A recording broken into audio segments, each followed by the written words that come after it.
As the dust settles on the Westgate Mall attack, attention is now shifting to whether the country's business infrastructure has the ability to sustain losses linked to the terrorism and natural disasters.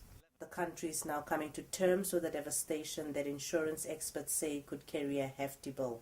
No country in Africa can afford the kind of security personnel, the kind of security infrastructure to really root out fundamentalist terrorism of the nature that we saw in Kenya. And therefore, the key thing is to make sure that the politics work hand in hand with the security and intelligence personnel to reach a solution. Insurance covers are expected to increase given the magnitude of claims linked to major disasters. Analysts say insurance against acts of terror is not new in Kenya. They say Kenya traditionally has insurance cover against acts of terrorism in the industry, which is often under political risk. Experts believe the cost of the Westgate Mall attack could cost $115 million. This is a first event, a first major attack on a retail sector, so I'm quite sure that the major retailers themselves, those that were operating in that sector and in other similar centres in the region, are going to be queuing at the insurer's door and saying, we want cover for this sort of event. And it's not going to come free because it's proved that it is a real risk. If it's a real risk, it means the likelihood of an occurrence is also a possibility, maybe higher up on the probability rating than it would be in any, say, first world country.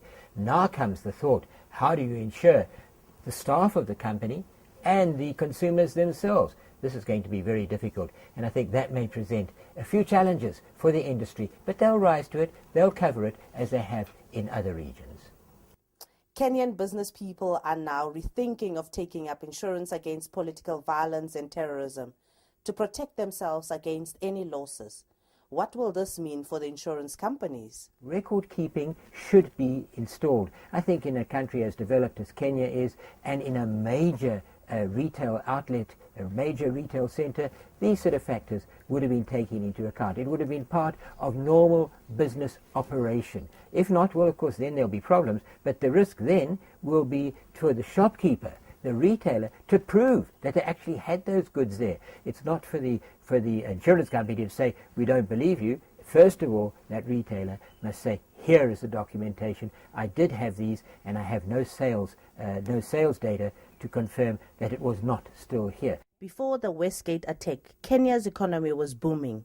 Nairobi, the capital, is a hive for African technology firms and multinationals. Kenya Statistic Agency says the economy grew at an annualized rate of 4.3% in the second quarter and 4.4% in 2012.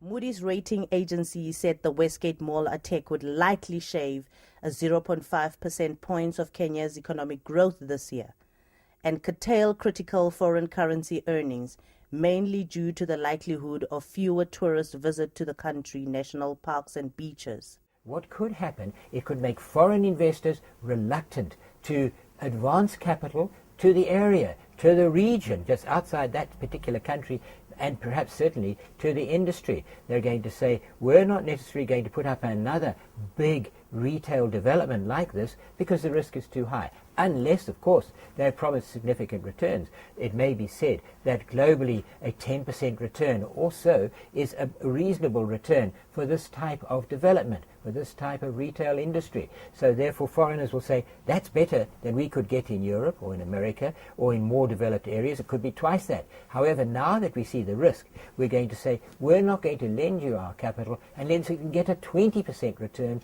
over a shorter period of time. What can African governments do to prevent these kinds of terrorist attacks?